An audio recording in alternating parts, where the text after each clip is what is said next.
What's up, everyone? Welcome to Program Your Remote. Today we're going to show you how to change the cabin air filter on a 2017 Ford Fusion. Like I said, it's a 17 Fusion in the video, but it will be the same on a few different years.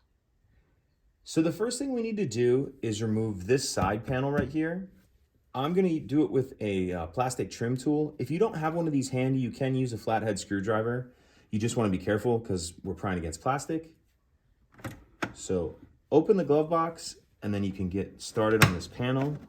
And once you get it started, you can probably just pull it off there with your hands like that. Once you get that panel off, we're going to remove this piece of trim right here around the cover. Again, you may need to use a trim tool or a flathead screwdriver, but I'm just going to get under here with my hands and pull that off. So once those two pieces of trim are removed, there's 4 7mm screws that we need to remove. The first two are going to be here and here. The other two are going to be on the bottom. If we take a look under here, it's going to be right here. And this one's a little hidden up in there, right there. That my finger's on. So I'm gonna go ahead and remove those 4 7mm bolts, and I'll check back in the next shot. So I have those 4 7mm screws out that we looked at in the previous shot, and now we're gonna pull the whole glove box out. And we're gonna pull on, you don't wanna pull too hard because after we get it out, we need to unhook the light for the glove box. But to get it started, what I like to do is get a hand over here, just start working your way. And then once you get it out, we need to come up here. And there's this tab right here. Press that tab. And then it'll unhook like that. And then we can set the glove box to the side. And now we'll take a closer look in here.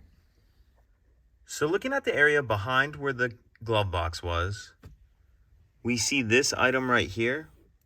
This is the access door to the cabin filter. And yours may have some screws in it. It comes from the factory with a Phillips head screw here and here. It's not uncommon after this has been changed several times. Sometimes the screws don't always get reinstalled. They're not really absolutely necessary. So if you have screws here and here, go ahead and remove them. Once those are out, in order to get this access door open, what we need to do is press over on this piece. So press that over, and as you're doing that, pull down on the top like that.